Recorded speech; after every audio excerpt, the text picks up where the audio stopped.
सभी दर्शकों को नमस्कार। नमस्ते लता जी, बहुत-बहुत धन्यवाद आपका। जी, जी, अभ्युदय की साप्ताहिक कार्यक्रम सत्य की ओर एक कदम। जी, आज हम दोनों यहाँ उपस्थित हैं। बिल्कुल।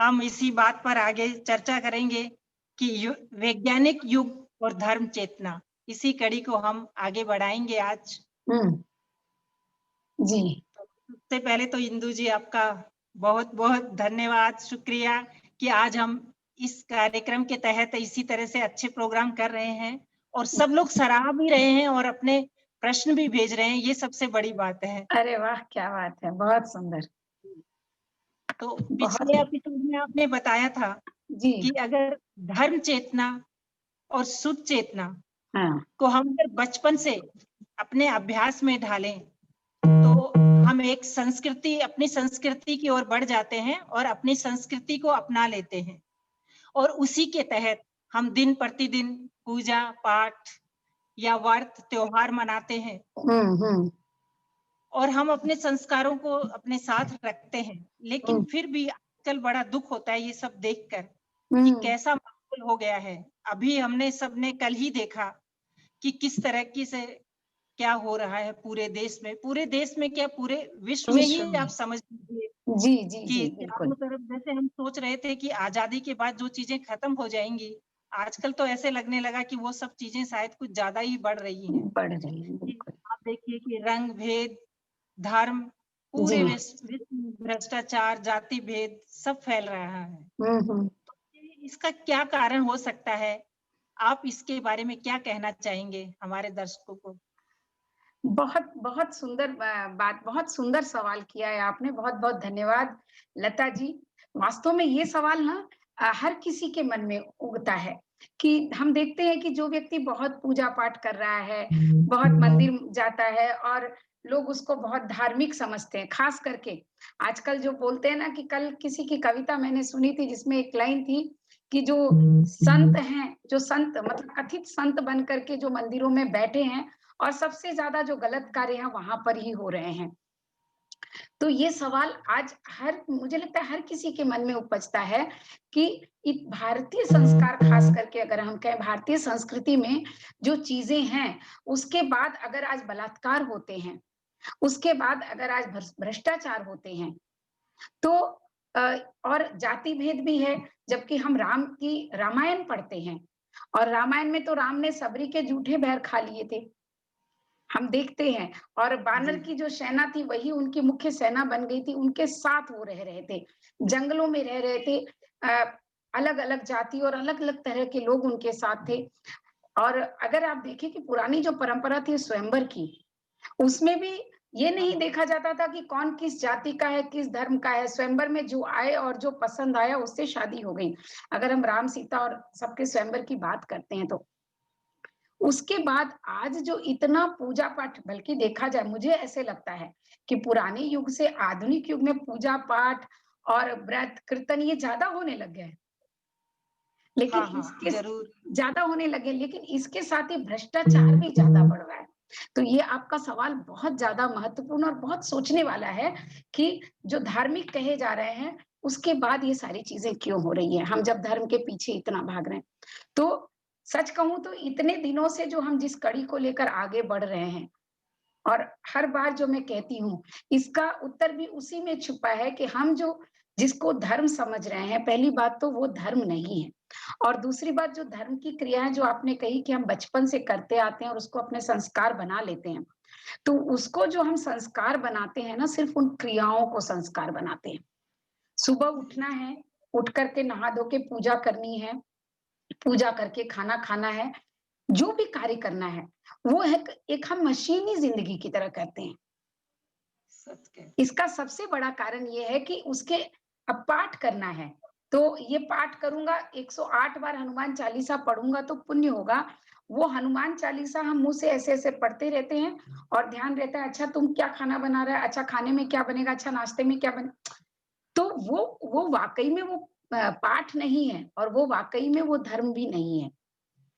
क्योंकि धर्म का तो मूल संबंध ही भावना से है। अगर आपकी भावना में वो चीजें नहीं आई हैं, आप सिर्फ ऊपर से यंत्रवत, जैसे ये शरीर एक मंत्र की यंत्र है और यंत्र की तरह आप सारे कामों को कर रहे हो, तो जो चीजें आपके एहसास में नहीं जा रही हैं, जो चीजें आपके दिल को नहीं छुई जा रही हैं, वो बड़ा अच्छा सा एक भजन है ना, आपने भी सुना होगा, थाली भरकर लाई रे खिचड़ो ऊपर घी की बाटली, जीमो महाराज श्याम धनी जिमावा बेटी जाट की। हाँ, अब वो छोटी सी एक बच्ची है, उसको उसकी माँ ने कह दिया कि बिना भगवान को भोजन कराए तुम नहीं खाना खाओगी। तो वो भोजन ले जाकर कृष्ण के मूर्ति के आगे रख देती है और बार-बार वो खोल के देखती है भगवान ने भोजन खाया कि नहीं। तो जी, ये जी, भाव की बात होती है और ये भाव नहीं है उस पूजा में। ये भाव नहीं है हमारी उन सारी, चाहे मैं किसी भी धर्म की बात करूँ, जितनी क्रियाएँ हम करते हैं धर्म के नाम पर, कि हम जल चढ़ाते हैं, हम फूल पत्ती चढ़ाते हैं, हम पाठ करते हैं, वो पाठ करने से पुण्य नहीं मिलेगा। उस पाठ में जो लिखा है, उसको गुनने से पुण्य मिलेगा क्योंकि आपका जीवन सुंदर होगा। जी, लेकिन आपने बहुत ही हाँ, तो ये जो भ्रष्टाचार जो देख रहे हैं, ये जाति भेद, अब अगर राम को हमें गुनना है, हम राम को अपना आराध्य देव बनाते हैं, अगर हम ईसा मसीह को अपना आराध्य देव बनाते हैं, तो ईसा तो दुनिया के लिए सूली चढ़ गए थे। अगर वो प्रेम के, और हम तो दूसरों को सूली चढ़ाने पे तुले पड़े रहते हैं, तो हम सही कैसे बात है। पुजारी होते हैं? हम राम की पूजा करते हैं, राम तो जाति भेद को राम ने कभी माना ही नहीं। सबरी के झूठे बैर खा लिए, हम तो सच्चे बैर भी किसी नीची जाति के, उनको नीची जाति का कह के उनके खाने तैयार नहीं होते हैं, जिनको कि गांधी ने हरिजन कहा, हरिजन भगवान के बंदे जिनको कहा। तो ये जी, सारी चीजें का सवाल है, ये इतना सुंदर है कि ये सारी चीजें सिर्फ इसलिए है कि हम जितनी भी कार्य कर रहे हैं धर्म के नाम पर, वो खाली ऊपर ऊपर है। और आपको एक मजेदार बात बताऊं कि जो हम दान भी देते हैं ना, हमें दान देना है और ब्राह्मण को दान देने से पुण्य मिलता है। मैं नहीं कहती हूँ कि ब्राह्मण को आप दान मत करो, लेकिन दान का महत्व होता है जरूरतमंद को जाने से। भई मुझे दान करना है, मैंने तो जी, कर दिया, अब वो व्यक्ति वो पैसे लेके शराब पिए या जुआ खेले या कुछ भी गलत काम करे, मुझे तो पुण्य मिल गया, बिल्कुल नहीं मिलेगा आपको पुण्य। दान के लिए मेरे दादाजी हमेशा कहते थे, दान देने के पहले पात्रता देखनी बहुत ज़रूरी होती है। आप जिसे दान दे रहे हो, वो उसके योग्य है कि नहीं? तो वो हम नहीं देखते हैं। तो एक दिमाग में कुछ बातें जो हैं, गलत बातें हमारे दिमाग में घर कर गई हैं। दान देना अच्छी बात है, लेकिन पात्रता देखनी है। पूजा करना अच्छी बात है, लेकिन उसमें आप पूरे भाव भक्ति से पूजा करो, तो आपको सोने का छत्र चढ़ाने की ज़रूरत नहीं है। आप अपने भाव भरे 2 आँसू और 2 मीठे से बोल अगर ईश्वर से बोल दो, मैं आपके पास बैठी हूँ, आप चाहे कितने भी पैसे वाले, धन संपत्ति वाले हो, आप एक दिन मुझे दे भी दोगे, तो मेरा जीवन नहीं चलने वाला है। लेकिन आप जो मीठी बात करोगे, जो दोस्ती करोगे, वो कृष्ण सुदामा की दोस्ती भी तो हो सकती है ना? जी, तो दोस्ती का सही है। अर्थ, प्यार का अर्थ पहले समझना पड़ेगा, ईश्वर से प्यार करना पड़ेगा। हम लोग आज तक ईश्वर की से भय खाते हैं। ये पाप है, ये पुण्य है, और पाप पुण्य को जानते ही नहीं है। किसी का दिल दुखाना पाप हो सकता है, कितना सुंदर लिखा था, परोपकार पुण्याय पापाय परपीडनम। दूसरों को पीड़ा देना पाप है और परोपकार करना पुण्य है। ये तो किसी को याद नहीं है। हम सोचते हैं भगवान पे फल फूल और बढ़िया से बढ़िया महंगे में से कपड़े गहने चढ़ा दो और वो पाप पुण्य हो जाता है। तो सारी समस्या यहाँ पर है कि हमारी भावनाएं नहीं जुड़ती हैं। सही बात है। श्रद्धा और भक्ति से जो बात की जाए, क्योंकि पहले देखिए गाँव में देखिए हम लोग जैसे जब भी जाते थे या पूजा पाठ जब भी होता था, जी, बड़े श्रद्धा और मन से होता था। सब लोग मिलके सुबह-सुबह नहा धो के प्रसाद सब मिलकर बनाते थे। अगर वो जैसे पहले आंगन वैसा होता था तो पूरा उसको गोबर से लीपा जाता था और एक सुबह से नहीं पहले दिन से ही इस तरीके का वातावरण बन जाता था कि एक धार्मिक वातावरण हमें लगता था। हमें लगता था कि कुछ एक ऐसा जैसे अभी आजकल के एक बहुत बड़ा मेला कुछ होने वाला है या कुछ एक ऐसी चीज़ होने वाली है जिसमें सब लोग उसी में रम जाएँगे। जैसे आजकल के लोग पब या समझ लीजिए कि किसी इसको भी अगर जानते किसी हैं। को उनके नहीं, किसी बहुत पड़ोसी सुंदर बात कही। अच्छा, उसमें आपने बड़ी अच्छी एक बात कही आजकल के लोगों की। तो देखिए, इसके पीछे भी एक कारण है जो कि मैंने पहले भी बताया था कि पहले क्या था कि जो बड़ों ने कह दिया हम कर रहे हैं। और अगर हमने कोई, जैसे मेरी सास कहती हैं या मेरी माँ कहती है, जब मैं छोटी थी तो बड़ी जिज्ञासु किस्म की थी, तो मैं हर बात को मानने के पहले पूछती थी ये हम क्यों करते हैं? करवा चौथ का व्रत क्यों हम्म, करते हैं? हम फूल क्यों चढ़ाते हैं? हम फल क्यों चढ़ाते हैं? हम स्नान क्यों कराते हैं भगवान को? लाइक इस तरह के बहुत सारे सवाल उठते थे। तो इन सवालों के जवाब में बड़े लोग पहले क्या बोलते थे, हमें तो जैसे हमारे बड़ों ने बताया हम कर रहे हैं। लेकिन आज हम्म, वैज्ञानिक युग है, आज जिज्ञासा का युग है, जानने का युग है। तो सबसे पहले अच्छा क्यों हमारे में श्रद्धा नहीं है?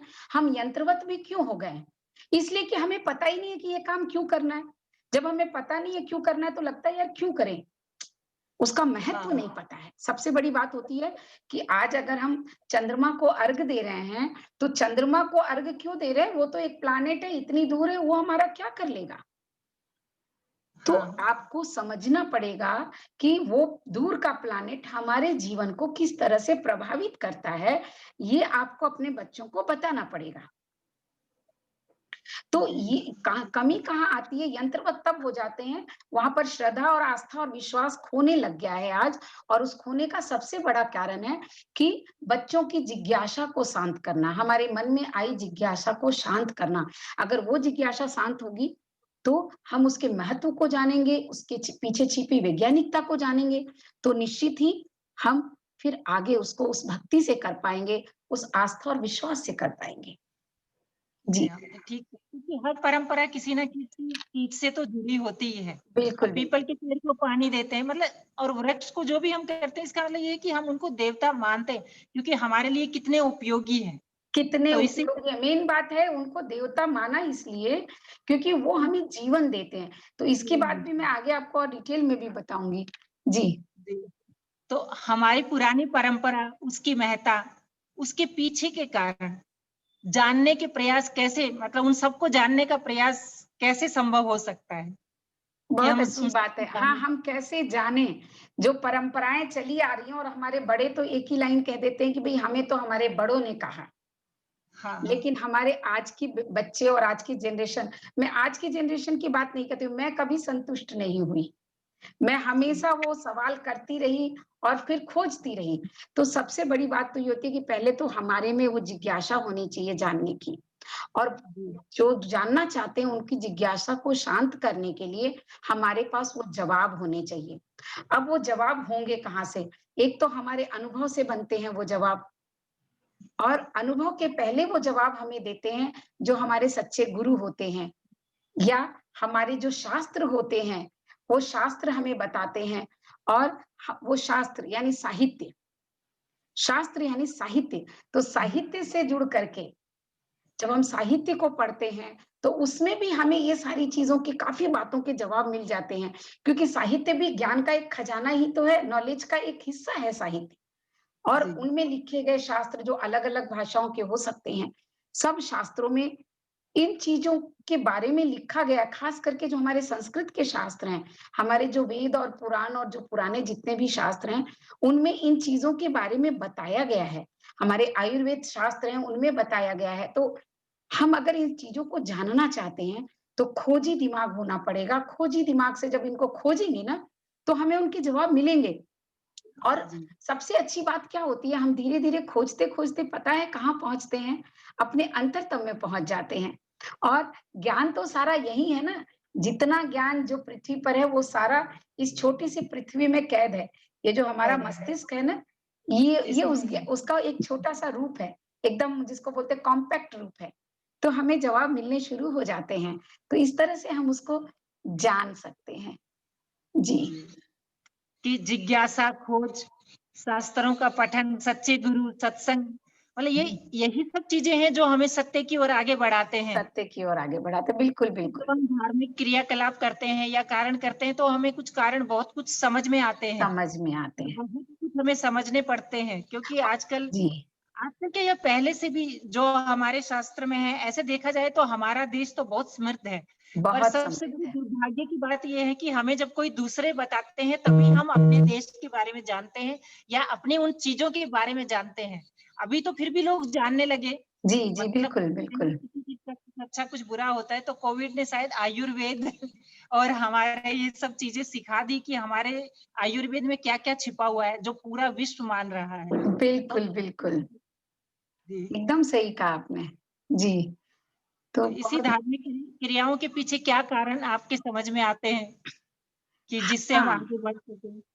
हाँ, ये एक बात है कि जो हम अपने अनुभव से जान लेते हैं, गुरु से जान लेते हैं, शास्त्र से जान लेते हैं और ये जो एक प्रवृत्ति जिज्ञासा की होती है ना, उसमें मैंने भी छोटी-छोटी चीज़ों को जैसे जानने का प्रयास किया और ये जो आपका प्रश्न है ना कि हम उसके पीछे के कारणों को बताएँ, जो हम धार्मिक क्रियाएँ करते हैं या जो कुछ भी करते हैं, तो ये बड़ा विस्तार वाला प्रश्न है। मतलब इतनी सारी क्रियाएँ हम करते हैं धर्म के नाम पर, खास करके भारत में देखिए तो पूरा साल हम तीज और त्योहार मनाते रहते हैं।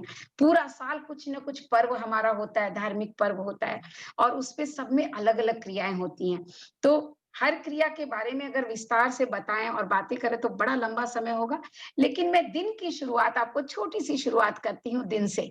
हमारी जो दिनचर्या शुरू होती है ना, जब हम सुबह उठते हैं तो मैं आपको बताऊँ कि मैं अपनी दिनचर्या की बात बताऊँ, जो मैंने अपनी माँ से सीखा जैसे हम संस्कारों की बात करते हैं, तो मुझे बड़ा हँसी आती थी। मेरी माँ जब सुबह उठती थी तो सबसे पहले वो भूमि को प्रणाम करती थी, भूमि को हाथ लगा कर के प्रणाम करती थी और उसके जी, बाद वो अपनी हाथ ऐसे खोलती थी ये तो रही और कुछ थी। मंत्र बोलती थी और ऐसे करके फिर ऐसे करती थी। तो मैं हुँ, सोचती थी, ये भूमि को क्यों प्रणाम करती है? एक बच्चे हुँ, की जिज्ञासा देखिए। आज मुझे समझ में आता है कि वो भूमि को प्रणाम करना मतलब जिस भूमि पर आप रहते हो, जो भी भूमि जीवन भर आपका भार सहन करती है, हाँ, उसका हुँ, उसके प्रति कृतज्ञ होना तो बनता है। तो वो कृतज्ञता है जो हम भूमि के प्रति और पता है भारतीय संस्कृति में ये जो कृतज्ञता का है, जैसे आपने पीपल के पेड़ की बात की, ये कृतज्ञता आपको हर घड़ी नज़र आएगी और ये कृतज्ञता हमारे में कितना गुणों का हमारे में अच्छे गुणों का किस तरह से विकास करती है, किस तरह से हमें चरित्रवान बनाती है, किस तरह से हमें झुकना सिखाती है, हमारे अहंकार को खत्म करती है।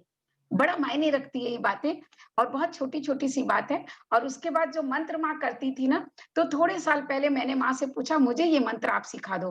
आप क्या मंत्र करते हो? क्यों करते हो? तब माँ ने सुनाया और सिखाया और आपको ताज्जुब होगा मेरी माँ सिर्फ 4 क्लास ही पढ़ी हुई है। पहले के लोग तो इतनी उतनी ही नहीं लड़कियों को पढ़ाई जाती थी। चिट्ठी लिखना आ जाए बस। उसमें उनको वो संस्कृत के सारे श्लोक इतने सारे गीता और रामायण के और सारे संस्कृत के श्लोक से याद है। तो उन्होंने मुझे बताया कराग्रे वसते लक्ष्मी, कर मध्ये सरस्वती, कर मूले तु गोविंदम, प्रभाते कर दर्शनम।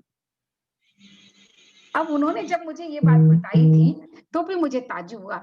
कराग्रे वसते लक्ष्मी, कर के जो हाथों के सबसे ऊपर टॉप पर है, वहाँ लक्ष्मी का निवास है। कर मध्य अच्छा, सरस्वती, यहाँ पर सरस्वती का निवास है और यहाँ पर हाँ, गोविंद का निवास है। मैंने कहा विचित्र बात करती है माँ, भला हाथों में ये कहाँ से हो सकता है?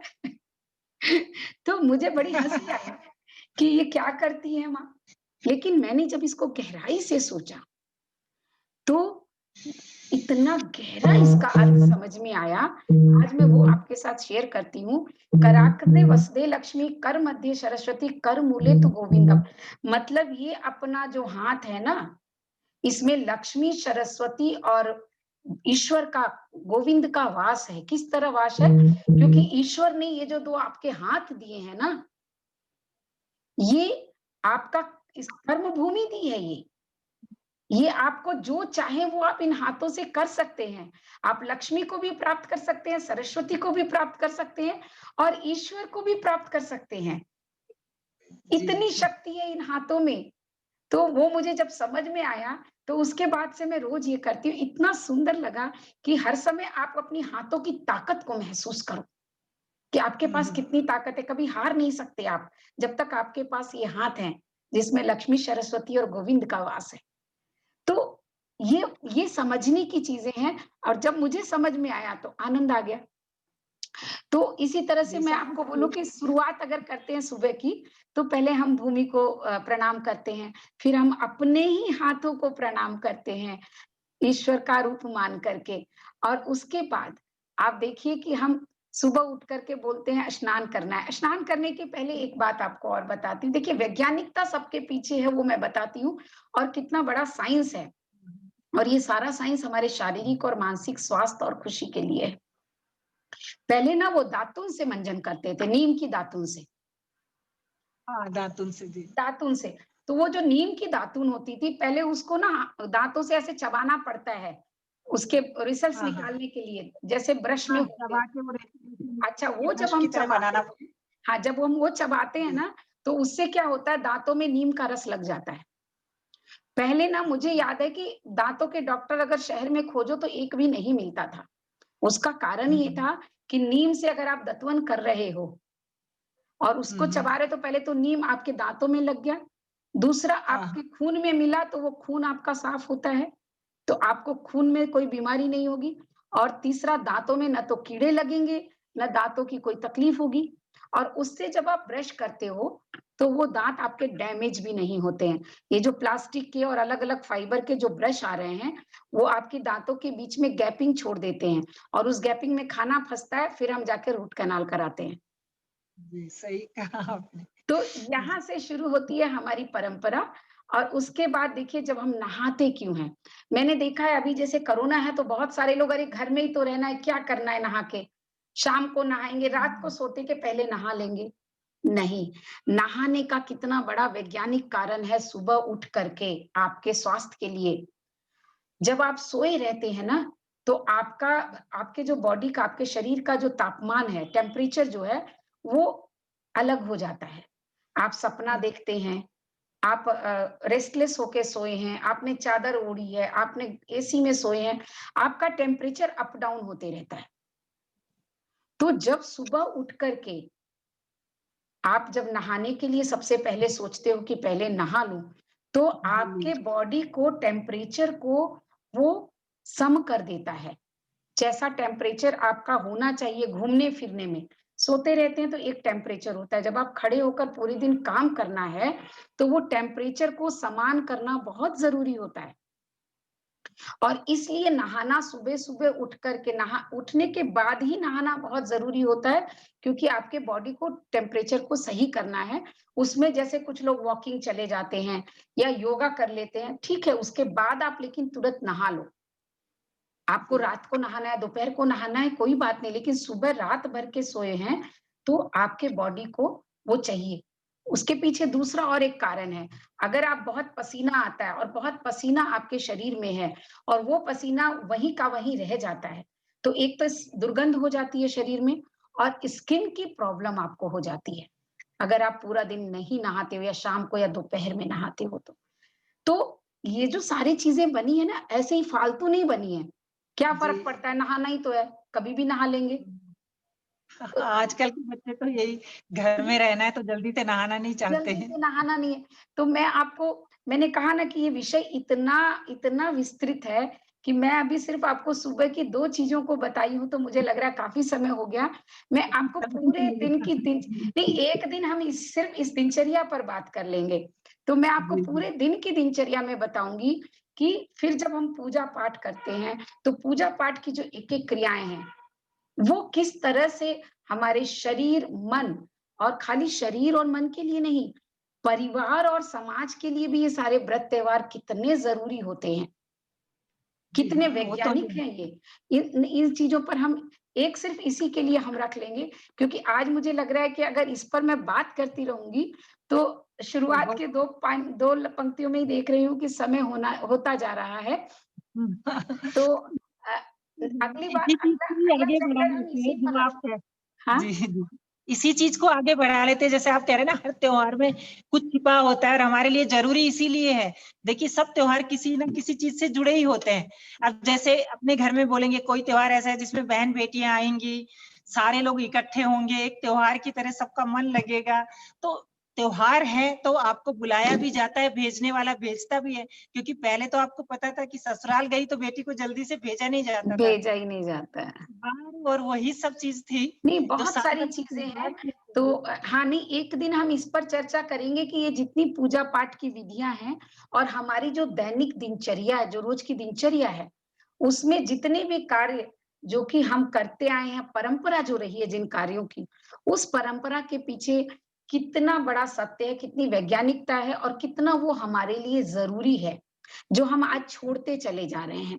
तो एक हम उस पर रखेंगे, क्योंकि अभी तो मैं देख रही हूँ कि सिर्फ़ हाँ, समय यही मैं खत्म हो देख रहा रही है, थी कि तो अभी तो समय ही हो गया है। जी, जी, तो ठीक है, मेरा तो तो आगे जी, जी, तो बहुत-बहुत धन्यवाद। आपने हाँ, बहुत नहीं अच्छा सबको बताया इसके इसके और आगे एक और भी बात है जो कि मैं आपको आगे लेकर जब हम इस पर ही अगला कार्यक्रम हम उस पर जब करेंगे, तो ये जो मैंने सोने और उठने की बात जो आपको बताई है और उठने के बाद जो हम हाँ, करते हैं, हाँ। उसके बाद जैसे नहाने के बाद हम तुलसी को जल चढ़ाते हैं। कहा जाता है ना कि सूर्य भगवान को जल चढ़ाना है और तुलसी को जल चढ़ाना है। तो इसके पीछे क्या वैज्ञानिक कारण चढ़ाना है, है। इसको हम जानेंगे और इसके साथ-साथ मैं आपको एक जी, और जी। चीज़ आज बता दूँ, 5 मिनट का समय है कि हर व्रत त्योहार पर जिस जिस कलर के कपड़े हम पहनते हैं, जिस कलर और जिस तरह के हम गहने पहनते हैं रोज़मर्रा में, वो खाली सजावट यही की चीज़ें सवाल हैं। मैं पूछने वाली थी आपसे। हाँ, आप ये सवाल पूछने वाले थे, तो कोई बात नहीं देखिए मैंने क्योंकि मैंने आपके देखा मन कि की बात हमारे जान ली। गहने और वस्त्र मैंने हाँ, आपके मन गहने की और बात वस्त्र हमें कैसे उनका क्या वैज्ञानिक कारण है, सोच हाँ, रही तो थी। मैंने आपके मन की बात तो आप जान उसी बात की चर्चा भी होती है। जी, जी। जी, तो वो भी हम अगली बार इस पर थोड़ी डिटेल में दोनों में चर्चा करेंगे कि हम जितने गहने पहनते हैं, हाथ में, नाक में, कान में या पहले तो और भी अलग-अलग जगहों पर, यहाँ पर पहनने की जो प्रथा थी, ये सिर्फ सजावट के लिए नहीं थी।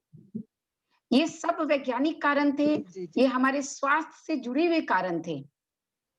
और वो कलर भी जो रंग अभी हमने तन्मय भाई के साथ एक कलर थेरेपी का एक प्रोग्राम भी किया था, मुश्किल है हाँ, क्या एक प्रोग्राम था मैंने तो वो कलर भी हाँ, उसमें भी जो हम त्योहारों पर जो रंग पसंद करते हैं, जो हर दिन के एक अलग-अलग कलर हमने चूज़ किए हैं, इनका भी हमारे मनोभाव पर और हमारे हाँ, शरीर पर भी प्रभाव पड़ता है। तो हम अगला जो है ना जी। पूरा इसी के ऊपर रखेंगे। कोशिश करेंगे कि इन सारी चीज़ों का मैं आप लोगों को ज़रूर जवाब दूँ कि कैसे-कैसे छोटी-छोटी चीज़ें जो मैंने मतलब जानी है, समझने की कोशिश की है। बहुत पारंगत नहीं हूँ लेकिन फिर भी थोड़ा-थोड़ा जो मैंने जाना है वो ज़रूर आपको बताऊँगी और या फिर नहीं, जी। जो हथेली की बात कर रहे थे तो मैं तो यही बता रही कि हथेली में तो हमारा पूरा जीवन समाया है क्योंकि लोग हाथ की रेखाएँ देख के तो हमारा पूरा जीवन का भविष्य बता देते हैं। बिल्कुल, बिल्कुल। हाथ की रेखाओं में तो हम बोलते हैं ना, हम नन्हे-मुन्ने बच्चे तेरी मुट्ठी में क्या है? क्या मुट्ठी है में है वही। तकदीर हमारी। जी, जी। तो बहुत बहुत सही बात आपने कही। जी। जी, तो हम सबसे विदा लेते हैं और आपके जो बहुत प्रश्न हो वो हमें भेजिएगा, हम अगले एपिसोड में आपका उत्तर देंगे। ज़रूर। जी, तो बहुत-बहुत नमस्कार। धन्यवाद लता जी। धन्यवाद। नम